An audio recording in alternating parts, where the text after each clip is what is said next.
1 billion hours a month playing mobile games. More than half of mobile gamers are women, so there's a huge demographic there that you can target these ads and games there. 91 billion worldwide profit in 2016, and that comprises 41 billion for mobile, 26 billion for retail, so in the shop, whatever, and paradoxically 19 billion for free-to-play. Because obviously they make a lot of money from downloadable content, add-ins, pay-to-win, things like that. And Unity did a survey in 2016. There's no stats for gaming in 2017 yet. They asked 2,000 gamers and developers how they felt about adverts in their games, and 78% of gamers said they'd be quite happy with ads instead of paying for titles, so that's why a lot of games on the Play Store and elsewhere are typically free. 62% said they were quite happy to interact with an advert for a reward. That's actually taken to its limit in a lot of mobile games now, and actually some PC games where you play in the game, you die, and a screen will come up and say, you've died, do you want to view an ad to continue playing? And if you view the ad, you put right back in the game. And whereas you can block some ads on consoles and on PC, you can't really block those adverts, because if you do, you break the functionality of the game. And in terms of retention, 62% of developers found that their retention rates increased or stayed level after they introduced adverts into their games. There's no real significant drop in player numbers. Now this horrible mess is all of the technology, all of the junk that you've got lying around in your house. And the idea with all of these things is Convergence. That's the name of the game, where you throw away all the bits and pieces of tech that you don't want, and what you're left with is the thing that gives you unlimited access to all the things that you could possibly want. Sort of, because what actually happens is you remove all of this stuff, you jam it all into the one piece of technology, and you end up with this piece of technology effectively becoming a content gateway. So whereas the technology is trying to drag everything inwards, paradoxically, you have this thing called a transmedia narrative, where all of the games that you play, the films that you watch, are broken up across multiple pieces of media. So of course, you go and see a film, it's not just the film anymore, you have to buy the game to see how the story ends properly, or you have to buy the books or the comics, or there's a downloadable web episode you have to watch, or you're missing out on the full experience, unlike the other consumers that go out and buy all of this stuff and make lots and lots of money for the game developers or the movie makers. So, console developers always talk about the connected user experience. It's all in one, it's a closed loop, nothing gets in or out, it's all very safe, and all the rest of it. But the actual experience is quite different. Back then you'd load up your Nintendo or your Mega Drive, you'd throw the cartridge in, and you'd start playing the game.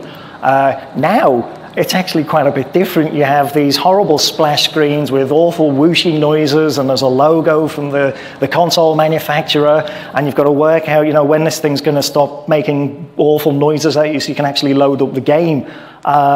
But that isn't the whole thing, because then typically you have to do a system update, because all the consoles are web connected now, so maybe they have to update the system to allow you to play the latest game that's just released, or there's a security vulnerability, and most of these things never actually tell you when the thing is going to finish updating so you can play the game. Even if you've got kids that play Xbox One games, they throw the disc in and they're immediately horrified because they find out that you have to transfer all of the data from the disc onto the console before you can even play the thing, which results in lots of very unhappy children. And then you get to the dashboard, which is effectively a sales market. It's supposed to be there for ease of use and access to your games and all the rest of it, but really it's just another way to sell you things. So you've got, advertisements for sales, you've got DLC offers, they might want you to sign up to a social network through their app store, and then once you've actually found the game and you can start playing the thing, brilliant, I'm going to load the game up, except no, because it's all online, now you've got to mess around with these awful EULAs on your TV screen. There's loads of text that's normally very small, it doesn't make any sense to the person sitting in front of it, and there's always a really long, ugly, terrible URL that you can't do anything with because you're on a console. At least PC gamers, when they skip through all this stuff, they have the option to read this. The console gamers have no way to do anything with this. So you bypass the EULA, and then you've got, splash screen while the game's loading up, telling you to buy more stuff, and then you get to the title screen, and there's the offer of the week, and then you play the game, and they're offering you more things to buy, and it's just a nightmare. So in actual fact, going back to this RPG game map that's going to become horribly subverted as time goes on, now you've got the console, and you've got the dashboard sitting in the middle as a sort of content gateway on your content gateway. Fantastic. And typically you're going to have to sign up to an email login to access the console and sign in on your username. So there'll be a billing history associated with it, there'll be your name and address, and typically the email may be given to you by the company that manufactures the console. So now you've got keyword scanning on your email, which could lead to targeted adverts via the ad networks, and now you've got apps on the dashboard, so they want you to sign up to some apps, but of course they're going to tie into the email login, so now the app has potentially access to that information. And of course there's going to be a EULA because it's all online, there'll be a terms of service, and more than likely with a lot of apps on your console dashboard, it's going to fire over to some more targeted adverts, because of course it is. Meanwhile, you've got all those ads and sales on your dashboard, urging you to buy things, and that's looping into the targeted ads, the ad networks, the potential keyword scanning and everything else. And then on top of that, if you play games for any length of time, you're going to have to probably set up some third-party accounts, because if you buy a game on Steam, say from Ubisoft, you're probably going to have to then set up a Uplay account, which is another sort of games platform that functions as a sort of additional layer of DRM. So you've got to load up Steam and then Uplay, and then you finally get the game. But of course, the game that you sign up to probably has its own EULA terms of service, or the game client as well. So you're going to get more ads. And then on top of that, a lot of these third-party accounts, you're going to have to set up an additional name, address, billing cycle. So for example, if you buy Elite Dangerous on Steam, before you can buy any of the additional DLC content and all the rest of it, you have to sign up a third-party account on their website. So ultimately, you're ending up with all of this information, all of this data being spread across multiple websites. People are probably going to reuse some of their login details, all to play a game. And in terms of the actual adverts in the games, they're basically all about static and dynamic ads. So this wonderful, horrible representation of an old console game from back in the day is typically what you would end up with. And when they ship these games, that's it. You can't bring them back in. There's no web connection or anything else to fix something that goes wrong. So they drop in a wonderfully untargeted static ad, which usually had no relevance to the person playing the game whatsoever.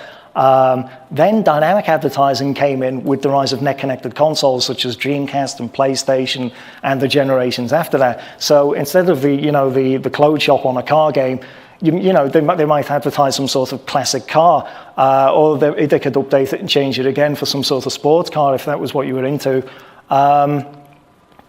And then they started to introduce geolocational advertising. So maybe in your immediate vicinity, there was a car dealership that was going to open. So, they throw one of those in and say, go along, you might get a discount for it. And then on top of that, we come to the actual targeted advertising proper. So in 2008, Barack Obama became the first politician to run a campaign where they would insert targeted ads aimed at gamers to get them to go and vote. So if you were playing, I think it was Burnout 3, you'd be driving along and you'd look up and you'd see this really cleverly placed billboard ad that you couldn't miss with Barack Obama's Vote for Change flyers all over the place encouraging you to go and vote. So, now you've got a situation where the adverts are jamming themselves into your game, but that's not enough because unless the game developers know where you're coming from, where you're going to, what kind of ad it is, they're going to waste money on these adverts. So the way that they track the gamers are through achievements, heat mapping, and advert placement. So I'm sure a lot of you play games and you collect your achievements. Mine are up there at the top. They're not very good, but never mind. And achievements are inherent goals of the game and goals outside the regular game parameters. So, pick up 50 objects, kill a boss with your eyes closed, stuff like that. But they're not actually that much of an accomplishment because game developers now try to make their games as accessible as possible. They're designed to make you feel like, real badass and carry on playing the game. But actually, there's kind of pulleys and levers behind the scenes. So the most recent Doom game, the last sliver of health that you've got before you die has more hit points than the rest of the health bar normally to give you a chance. I think Far Cry 4 has a thing where if you're surrounded by lots of bad guys, their aim becomes very, very poor. So you think, you're dashing away from the bad guys and killing everybody, but you're really not. Stealth games will program the bad guys to not turn around if you're creeping up behind them to give them the old neck snap and so on. So these achievements are there as a really good way for game developers. It's not the primary reason they have them, but they're really good for game developers to work out at a glance how far into the gamers are getting, because Steam did a global stats project in 2014. Again, they haven't done one since. Only 77% of people that buy games play them on Steam. Only 42% reach roughly halfway through the game, which is incredible when you think about it. And only 29% actually finish the thing. And these aren't like, throwaway games that nobody knows. These are AAA titles like, Mass Effect or The Walking Dead. And if you think this is the kind of completion rate for those AAA titles, you can imagine how low the figures are for these, these shovelware free-to-play games on mobile and everything else. So that's why if you play a game, it's really interesting and exciting for the first hour or so, and then it just falls off a cliff because they know nobody's going to actually reach past the halfway point. So they'll use that to make sure that the ads are all sort of front-loaded rather than at the back of the game. So, and 22% on top of all of that, 22% are actually backlogged. So they buy these things and they never actually play them. It's madness. And this is, a mock-up of a heat map, so the game developers can know what you're doing in a game, when you're doing it, where the hot spots are, where the cold spots are. So they will take a section like that in the middle. Oh, loads of gamers are running down there. What can we do? This open wide space. They'll narrow it out and funnel you down a corridor and stick a bunch of ads at either side of the screen to make sure that you see these adverts. So let's see if this video works. Alan Wake, this is an Alan Wake, this was a mock-up I put together, had a thing years and years ago where, you had to run across a moonlit landscape up a hill, and there was this billboard hoarding up at the top that you basically couldn't escape from seeing. So, they'll make you run towards billboards and adverts, but then they'll also position something behind you, so you have to turn back around to pick up a really important item like this gun, and then of course you look up and there's a billboard ad on the back of the billboard as well. And these are things that you probably run into on a daily basis when playing games, but you don't actually notice it. Another game, Homefront, had a section where you used to run through really narrow corridors. The only cover you had to keep yourself safe from the bad guys was vending machines with, I think, energy drink logos on them. So this is another mock-up I've done. You can see a similar sort of thing, and the end of the level was something similar to this, where you had to basically crouch up and down behind a vending machine. It was the only piece of cover in the room, and if you didn't, you lost and had to start all over again. So if you think about it, you're ducking down behind this advert on the side of this vending machine 20, 30, 40 times, and depending on the difficulty level and accounting for retries, you're getting a face full of energy drink or Bubba Cola or whatever, possibly 60, 70, 80 times, which is insane. And I guarantee you've probably done stuff like this in games and not actually noticed how pervasive these adverts are. So now it's not just the ad networks jamming themselves into the games willy-nilly. You've now got the games jamming these adverts in front of your eyeballs, whether you want them to or not, through remapping the way they design the levels, working out the best place for gamers to go when they see these adverts, and so on and so forth. And in terms of EULAs, for mobile and time gates, these are very popular things. So EA, for their Mass Effect Andromeda mobile game, if you play the game, you get resources for mining rocks and things in space, but the amount of rocks you get are very low. So if you download their app, which is literally just a series of timers that tick down, you get more in-game resource. And Tetris is by EA, and this is, millions of downloads, very popular, ages 3 and above, contains ads in-app purchases. And I sort of wondered, EA, they're big. I wonder what their privacy policies are. I wonder what you have to read and sit down and go through to be able to say, yes, I can actually play this game of Tetris. I read the law. So I went and had a look, and I kind of wished I hadn't, to be honest. In 2012, you had to wade through 53 separate companies' privacy policies. And this is on mobile, so you can imagine, bringing up one EULA or privacy policy on a mobile. It's not an ideal situation. And some of these didn't exist. Some of them were broken. So I went back last year, and these, as far as I'm aware, these stats haven't changed. It's all still the same stuff. I wanted to see what you had to read through now to be able to play Tetris. You can't read it, but you can see there's significantly more companies there, and you'll also notice there's a big gap on the right because there's yet more companies. It's like 2, 3 full scrolls of just companies. They've sectioned it off into 4 sections now. It's not just a big splat of companies. There's mobile advertising, mobile analytics, there's online advertising and online analytics. 212, you have to go through 212 privacy policies to be able to say, yep, I can now play Tetris, load it up, wonderful. And the main EULA for this that leads you to all these privacy policies doesn't really make it clear if you have to read all of those 4 sections or just the mobile stuff, but for what it's worth, the mobile stuff is 75 strong anyway. This is a ridiculous amount of text. And loads of these things are broken because nobody goes back and checks anything. So, there's 122 online advertisers. Only 83 of those actually work. 37 of them were effectively DOA, so the website was gone, or it redirected to spam, or, they went to some other page, or the company had changed. Mobile advertising's got 61. Only 14 of those work. 23 non-applicable, so there's no way to opt out. And 23 dead on arrival. And it's, similar pattern for all of these 4 sections. I had to read, and I did read, 406,619 words out of the 212 privacy policies to be able to play my game of Tetris. And 110 worked, 36 were non-applicable, and 66 were completely broken. That's just under half of all of these links that they want you to go and read to be able to play this game, completely flatlined. And to put this into perspective, it's not that far off George Martin's longest Game of Thrones book, which is 424,000 words.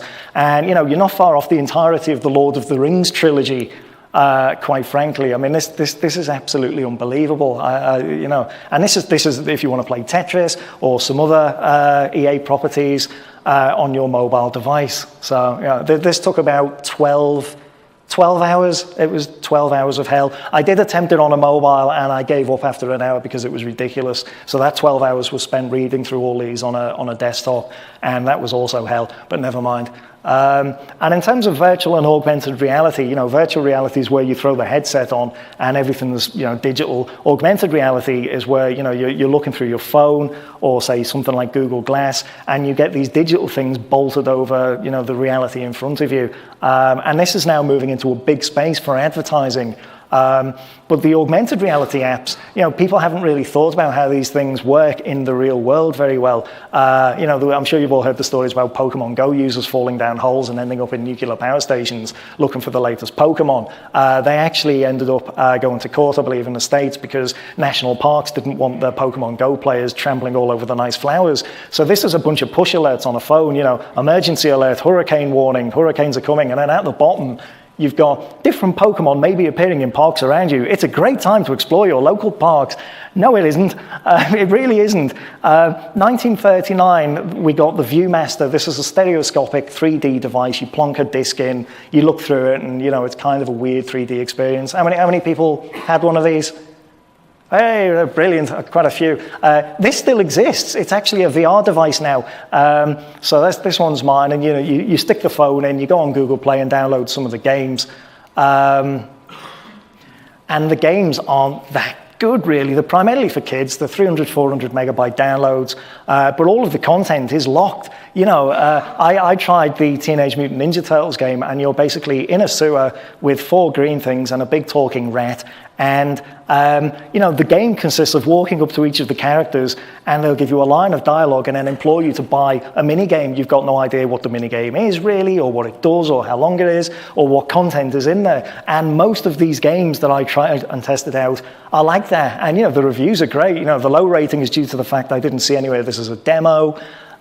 This is a demo, actual cost $16.99 Australian dollars, and too much to pay. I don't like this game because you can only talk with the turtles, but you can't go in the dojo. And my personal favorite, waste of time. By the way, I'm 9, and why do you want it expensive? I thought this was free.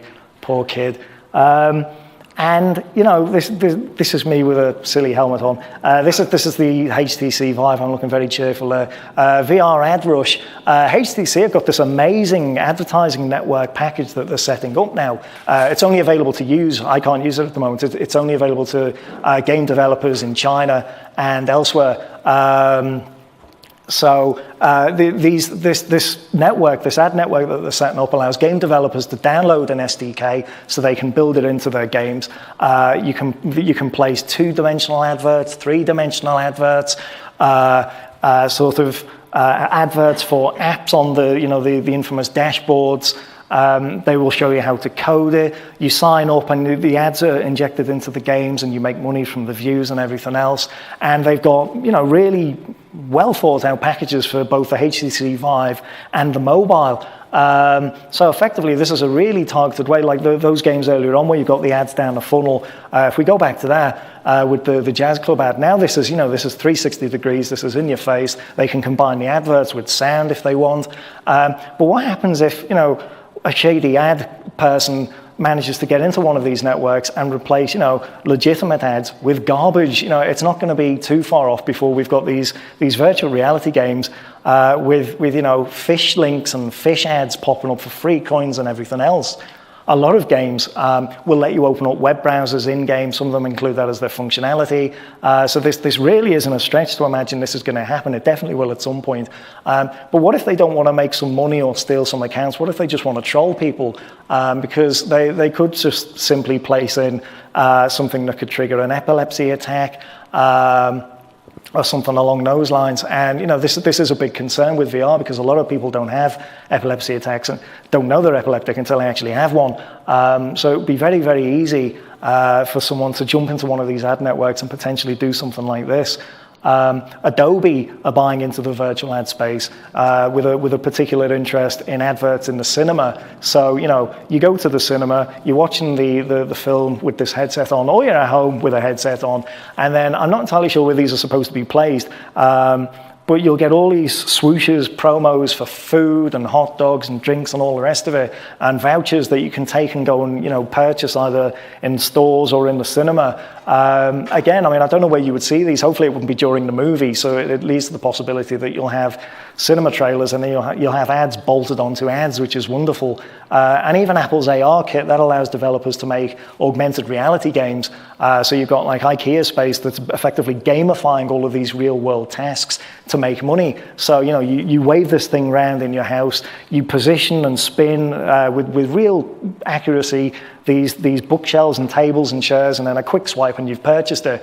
And this is feeding back into some third-party developers who are making apps where you go into a furniture store, you put the helmet on, and when an object glows red, they know that you've taken a particular interest in an object, piece of furniture, and they'll go over and give you the sales pitch. Digital out-of-home advertising, appropriately DOE advertising, is all about where you'll go into a department store, you've got your phone, they have a notice on the wall saying they will serve you targeted ads, and the phone and the billboard will interact and show you a targeted ad. The next wave of this is going to be augmented reality, so the same sort of thing, but now you've got people walking around shops like this with a phone. They've got hold of the shopping trolley and they're clicking on things to get cheaper prices than the person next to them. They're saving 25% by clicking on the tin of beans. They've got alerts all over the place.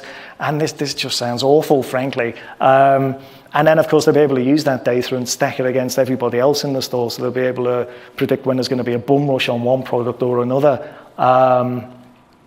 This all sounds awful, I'm sorry. So effectively, you've now got your console or your gaming device, which is probably hooked up to your VR or AR device. There's probably a user account for that if it's one of the more expensive brands. And you've now got them tying into the real world with shops and mobile and apps and advertisers. And the question is where all of this data is actually going to loop back to. It could feed back to the console. Some of it could tie back to your email address. Some of it may go to third party via the advertisers. And I think these are all important questions that we need to start thinking about and looking at, because it's only going to be a matter of time before we start seeing these problems. We're already seeing issues now with augmented reality apps, go and collect some Pokemon in a hurricane, and it's going to get worse. Everything from augmented reality assisted cars and other devices are going to give us real headaches if we don't sort of sit down and have a think about what we can do to combat some of these problems. So that basically is my talk. I'm quite happy to field any questions in the 5 minutes we've got left, or just come and talk to me afterwards. Otherwise, there's my blinky game over screen. Yep.